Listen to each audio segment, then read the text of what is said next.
Well, a couple of weeks ago, we had Chris Smalls on the show. He's the Amazon union organizer who went on board the latest Freedom Flotilla to deliver aid to Gaza called the Handala. And we spoke to him just as the flotilla was about to set sail. And of course, to no one's surprise, the flotilla didn't make it to Gaza to deliver the much needed aid. Instead, it was captured by the IDF. However, instead of seeing images of the IDF handing out sandwiches and bottles of water, Chris was reportedly detained, separated from the crew, and abused by the IDF. And he's back home now, and he's here to tell us his story. Chris, welcome to the show. Thank you so much for being here. Thank you for having me. Appreciate it. Good, good to see you, and good to see that you're, doing well.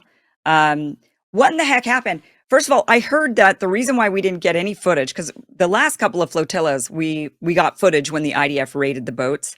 The first one, we saw them dropping drone. They droned the first flotilla. That was the one before. Um, what's her name was on it? What's that girl? What's her name again? I forget. I just Remember, yeah. Yeah, just dropped my mind for a second. And then the second one, Greta was on that one. And then, which wasn't really the second one. You've said that there's many of these flotillas that have happened, but we didn't get any footage of yours being raided. And from my understanding, it was because there just so happened to be like a blackout of Starlink. There was like a blackout. It just so happened to be. Is that what happened? No, actually, the Starlink blackout happened a few days before. I want to say a Okay. day or two before. So they're they're purposely not putting out no propaganda footage because we pretty much killed all of that. We went on a hunger strike, so they couldn't provide us with the sandwiches and water that they did with the Madeline with Greta. And I can guarantee you, there's footage of the assault that they took on me, that they did on me, and they don't want to release that footage because it would be Yeah. shocking to the world to see that. And I saw that they put out a statement with the Guardian saying that I was the one that was aggressing or aggressor violently, and that's just not true. I was already on a hunger strike. We didn't even have the energy to resist in that capacity, and yeah, if those images ever come out, it will absolutely kill all the lies and propaganda that Israel has put out. Yeah.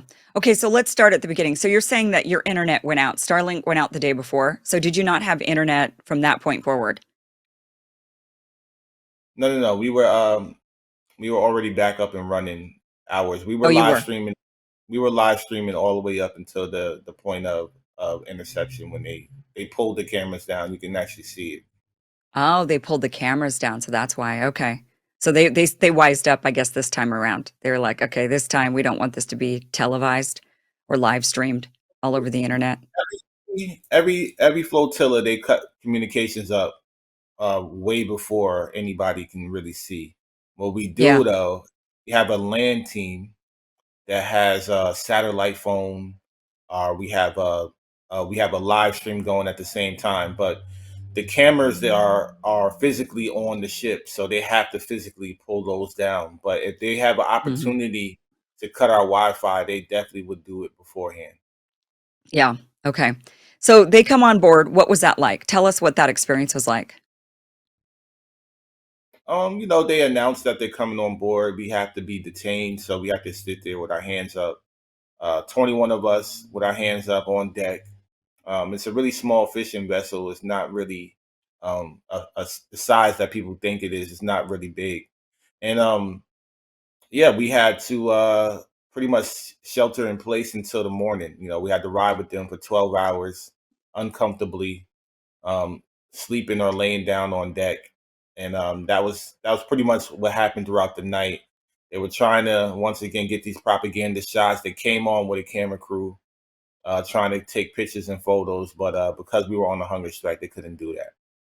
So when you say that you had a ride with them for 12 hours, they boarded your boat. How many of them? And they took your boat. They were escorting your boat.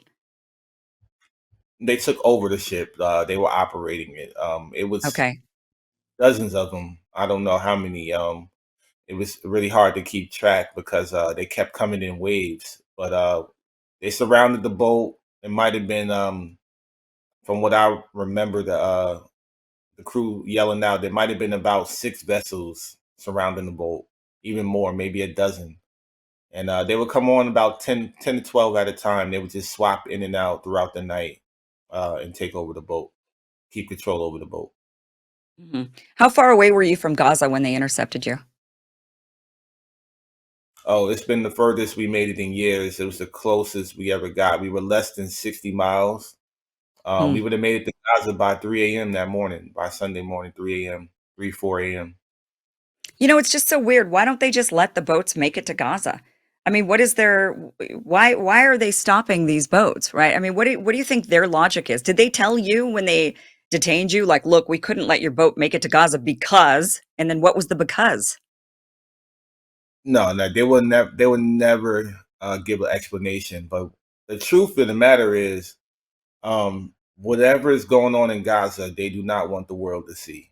Mm, From what I've been told, and what I've heard from other doctors and nurses that have been in Gaza, um, the images and the things that we even see online are still surface level of what's really going on the ground.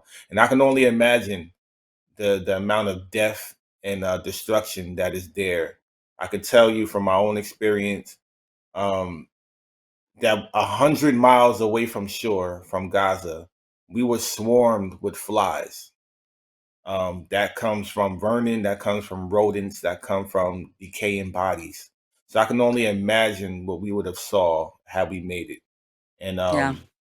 yeah, they did a great job blocking our visibility by dropping some type of smoke or fog flares from the drones that they were using. Mm. So where did they take your boat? We were taken to the port of Rashad, which is, once again, it was 12 hours away from where we were going, and we had no intention of going to Israel.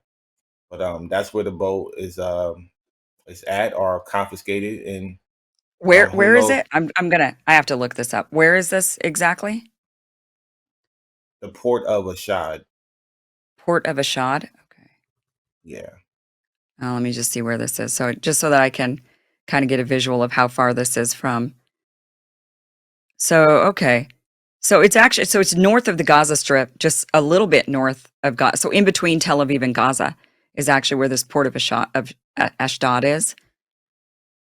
Yeah. Um, so they escort you there, but on your way, you maybe would have been able to see Gaza, and so you're saying that they dropped smoke so that you couldn't see the shore? Yeah, they didn't take anywhere close to the shoreline. We definitely wouldn't be able to see it from the sea. Okay. Right. Yeah. Okay. Okay. So once they get you there, what did they do with you? So that was 12 hours. You're all uncomfortably on the boat with dozens of IDF soldiers that have taken over the boat.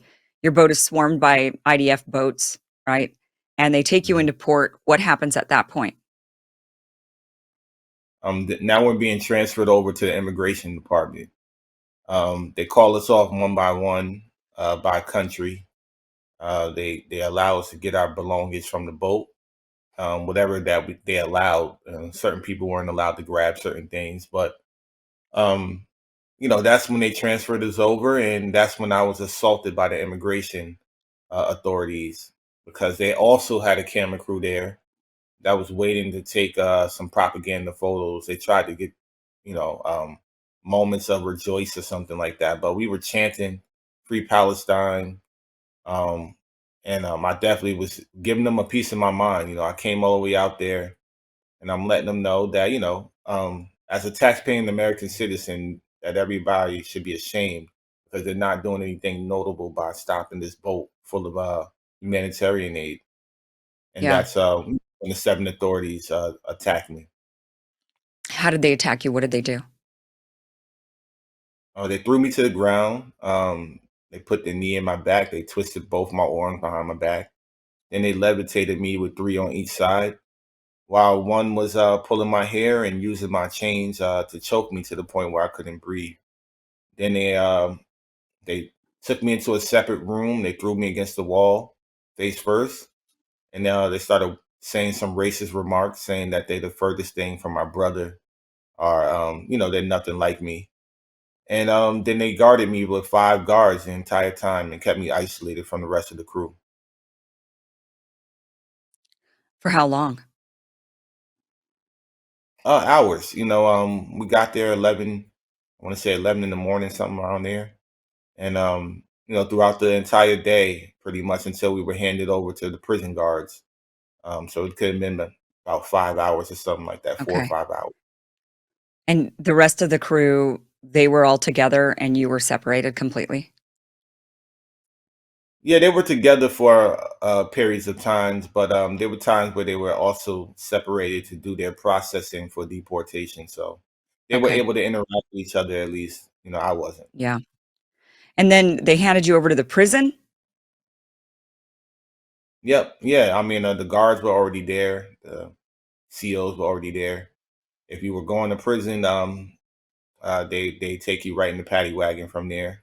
And if you were being deported right away, then you got deported right away. How many of you were deported right away versus stuck in the prison? I believe 7 of us went home the first day. 2 of them were journalists from Al Jazeera, and then I believe a few others went home, elected to go home. But I think 14 of us went to prison. 14 went to prison? Yeah, Okay. What was the difference? Could you figure out why they sent 7 home right away and kept 14? Was there something about the 7? the 7. You had a choice, whether you wanted to be deported or you wanted to see the judge. Um, Oh, the 2 journalists, obviously, they're not activists. They're going to be deported.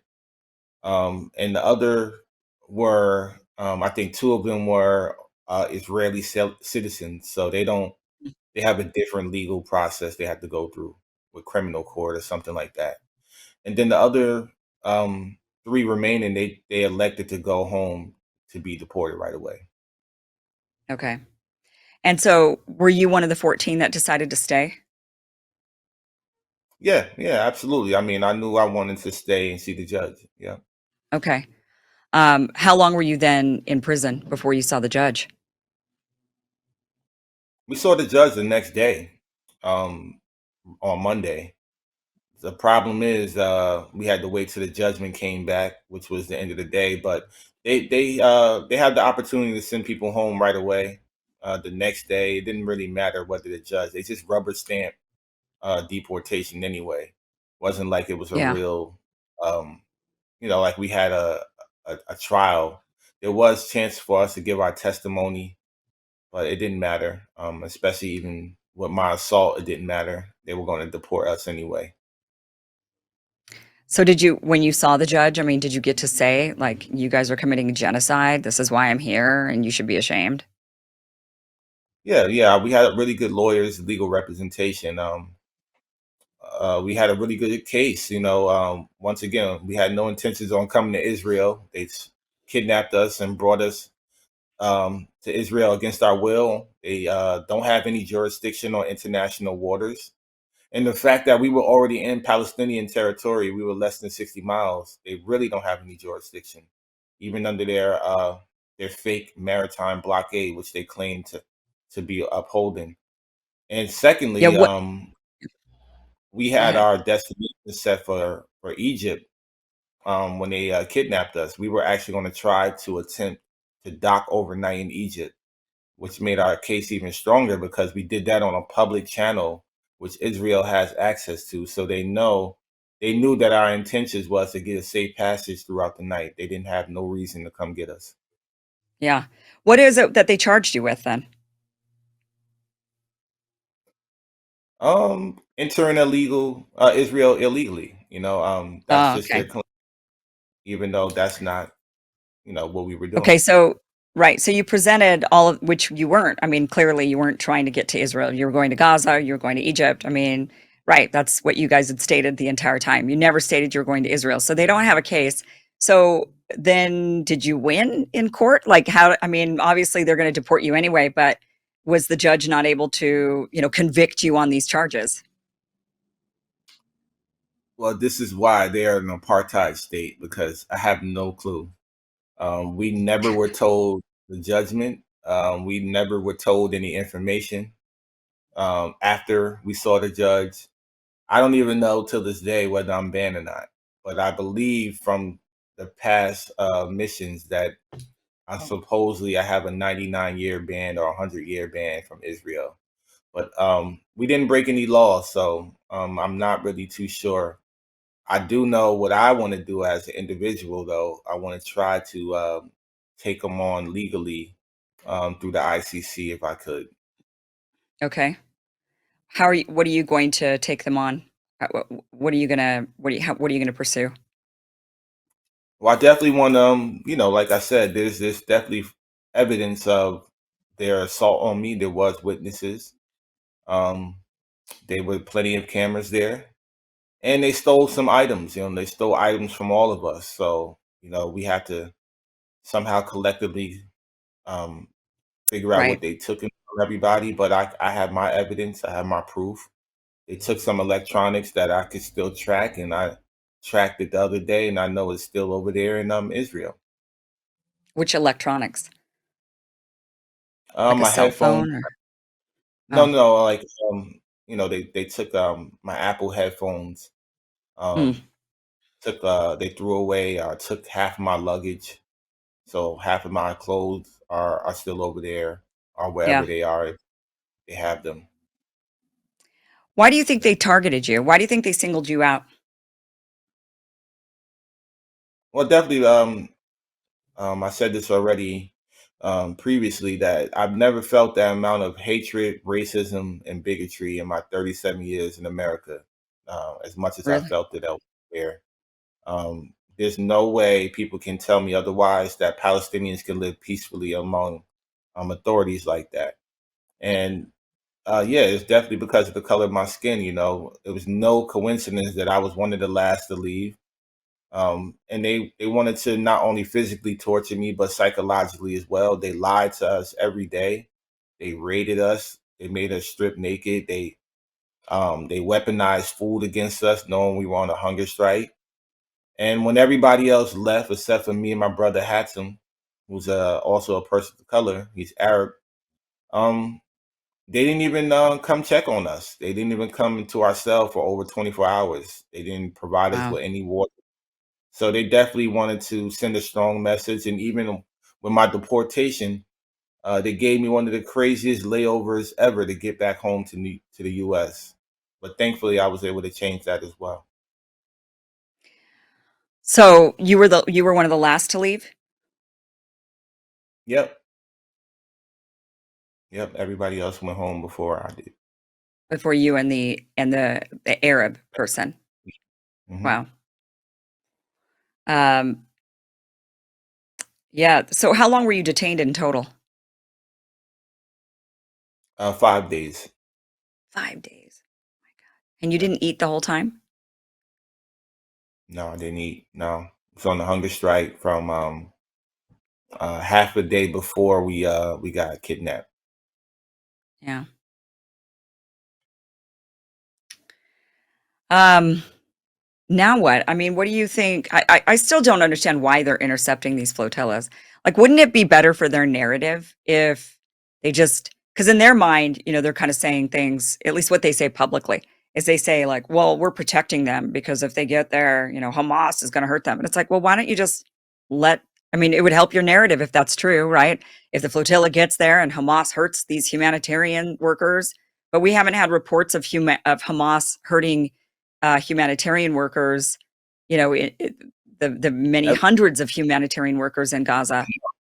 That's not what they're there for, and they failed to put out the truth. But yeah, we would have been fine if we would have made it to Gaza. We had plenty of people on the ground over there. Plenty of people, comrades that are there. Um, Doctors, nurses that were on the flotilla and past missions. They were helping us behind the scenes. So we had a really good plan, but yeah, they don't want us to see what's actually going on over there. I mean, Right. it's first day that they controlled the borders way before October 7. This has been going on for decades, Yeah. and yeah, blocking humanitarian aid is just another war crime. That's what they're doing. They're committing war crimes in real time, and that's why they need to be held accountable. Yeah. Yeah, I mean, it would just help their narrative entirely if the boat made it to shore. And then then they'd say they could do one of two things. They could say, "See, Hamas hurt them. We were just trying to protect them," if that were to happen.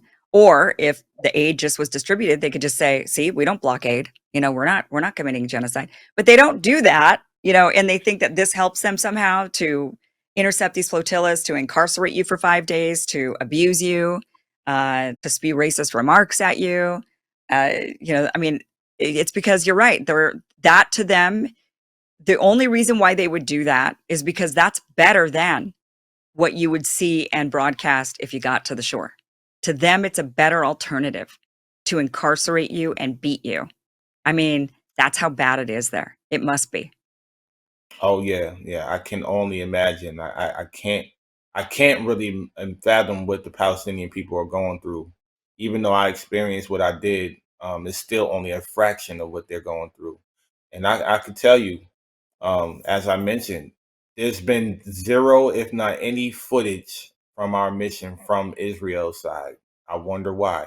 Compared to the Madeleine, we saw it. There's photos everywhere. You can look it up. Yeah. Greta's pictures. They got pictures of everything. But for some reason, with this one in particular, now that even more Americans are paying attention, more people, millions of people around the world are paying attention. For some reason, haven't been anything. But I'm hoping once again legally that we can challenge them and subpoena some of this footage because the world needs to see the truth, and I hope that it does come out. Yeah. Do you know, Chris, if there's another flotilla planned? Yeah, yeah, absolutely. They There. already announced it. There's going to be about 40 flotillas in a few weeks going out there from 40 different nations around the world. Wow. They're going to do 40 at once. So rather than one, I mean, this is a smarter Yeah, strategy. Make them intercept all 40. Can't wait to we're see lucky. that. Hope, I hope it happens. Even though they announced that it will be 40, it really all depends on the countries that they are representing. Are they going to be allowed to leave the port, which is a whole nother battle. But Yeah. if they are successful, it will be a really good thing to see. They have done that in the past with multiple flotillas, so I'm hoping that this one actually is successful. But the Italians let you sail off. I mean, both yours and Greta's, I think, came from Italy. I don't know if the first one did, the one that was No, well, droned. came from. I think they might have came from Greece, but I'm not sure. Even though um, Italy has fully divested from Israel, the region that we Hmm. left from, they do no business with Israel. So it is one of the strongest regions in Italy to leave from, and that starts with Yeah. their government who divested from Israel as well. Yeah. Well, good for them. Chris, thank you for being here and sharing your story. It's terrible what is happening in Gaza. Good for you for trying to get aid to the people and for being willing. I mean, I think you knew what you were getting yourself into, right? You knew that this was a very strong possibility that this would happen to you. It did. Um, Luckily, you're able to get out of it alive, whereas, obviously a lot of Palestinians are not, and that is, the tragic, unfortunate, beyond unfortunate. I mean, this is a genocide. It's being live streamed in real time. And Yeah, I'm just glad there's people like you that are willing to actually, you're very brave, very, very brave to get on that flotilla and sail to Gaza. I mean, very, very brave. We need more thank you, bravery in this world to stand up against genocide. So thank you, Chris. Thank you for being here and thank you for your bravery. thank you for having me. I appreciate it. Thank you. Hey guys, thank you for watching this clip from the full Kim Iverson Show, which you could check out Monday through Friday, 5 p.m. Eastern at KimIversonShow.com. See you there.